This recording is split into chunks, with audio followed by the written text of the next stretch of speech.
All right, let's dive straight into this explainer. We're going to look at 19th century social and religious reform movements in India. But hey, we're not just reading boring bullet points today. No way. Think of this whole era as a massive historical software update for India's operating system. If you've been prepping for competitive exams, you absolutely know the struggle, right? Memorizing random dates and names it's a total nightmare. But if we look at these events as a linked chain, where one historical patch triggers the exact next one, it literally becomes the perfect cheat code to cracking your exams. So here is our roadmap for today. We'll hit 5 main areas: the historical software updates, the pendulum swings back, return to the Vedas, the fight against caste, and finally, laws that changed India. Just stick with this flow, and I promise you won't just be memorizing data. You'll grasp the actual logic behind the history, making those tricky analytical questions an absolute breeze. Let's boot things up with Section 1, the historical software update. We're kicking things off with the lead developer of this massive system update, Raja Ram Mohan Roy. Now, historians love to give him these heavy titles like the father of the Indian Renaissance or the prophet of Indian nationalism. But practically, he was basically a bridge. He was the crucial link connecting India's pretty outdated, decaying systems directly with modern Western liberalism. And here is a great trick to memorize his timeline. Think of it like a spiritual journey, okay? A person has to first connect with their soul, forming the Atmiya Sabha in 1815, before they can actually attain the ultimate knowledge of Brahma, which leads to the Brahmo Samaj in 1828. And you'll notice the year 1830. That's when Mughal Emperor Akbar II gave him the title of Raja. And it was for a very practical reason. He literally needed Roy to go to England and negotiate a pension increase for him.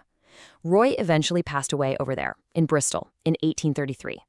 Right on the heels of Roy's push for Western education and logic, we get Devendranath Tagore, who founded the Tattva Bodhini Sabha in 1839. Their whole goal was to logically explore India's past.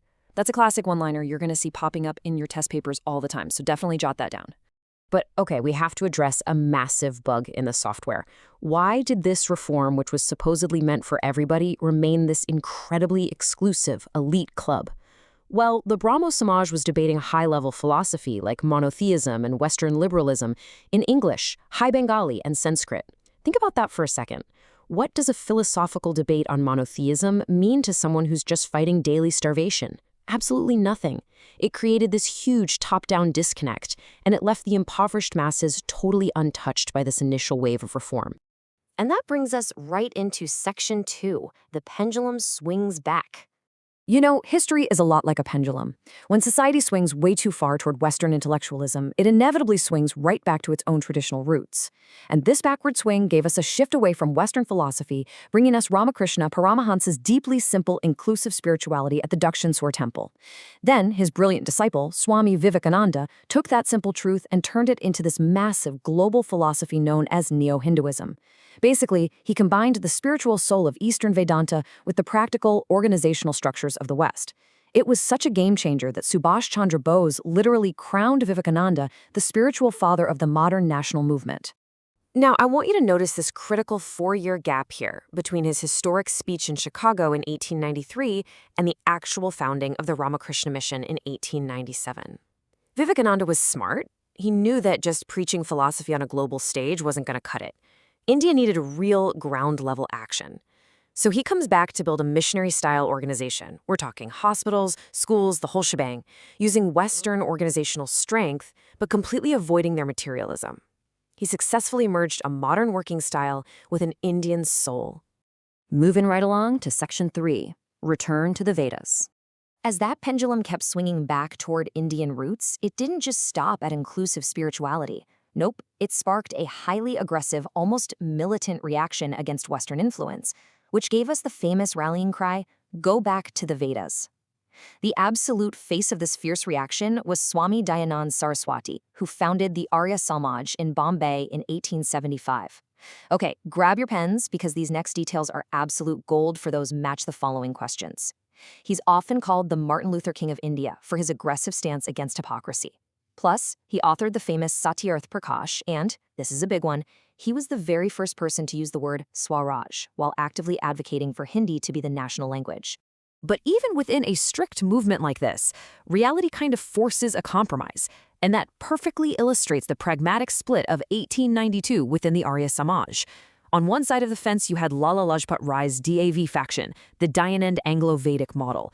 They realized, look, if the youth are going to survive and actually get government jobs, they desperately need to learn science and English. On the other side, Swami Shardhanand's faction completely refused to compromise on those ideals, so they built the Gurukul in 1902 for a strict, unadulterated Vedic education. It is just a perfect historical example of high ideals clashing with pure practical survival. Let's jump into Section 4, the fight against caste. We're shifting our focus geographically down to Maharashtra and South India now. Down here, the battle wasn't just theological. It wasn't just West versus East. It was a fierce, ground-level fight for basic human dignity and overturning systemic caste oppression. When you're comparing Maharashtra's reformers for your exams, you've got to understand this one fundamental difference. M.G. Ranade and the Parthana Samaj operated slowly. They used a gradual, top-down approach from a position of upper caste privilege. But in stark contrast, for Jyotiba Phule, this wasn't just theory. This was a daily struggle to exist.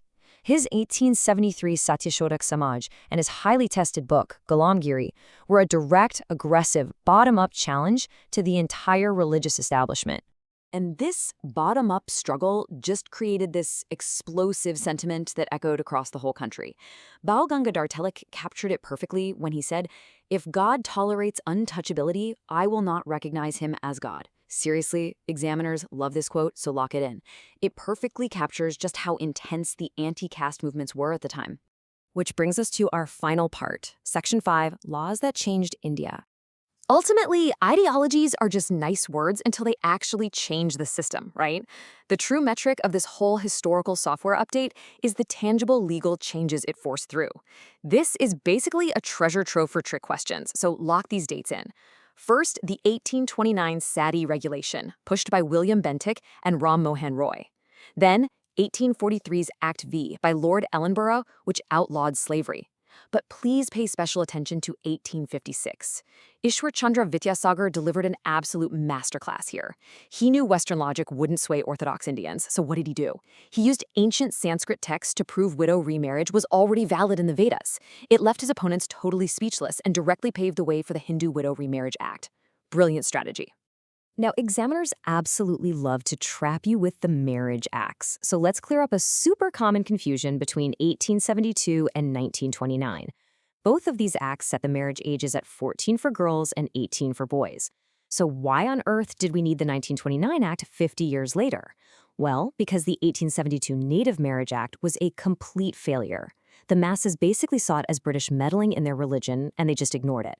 Having a law on paper is very different from society actually accepting it. And that is exactly why the 1929 Sharda Act is the true historical milestone. It was a universal ban on child marriage that actually applied across all of society.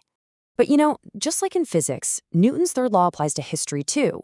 Every action has an equal and opposite reaction.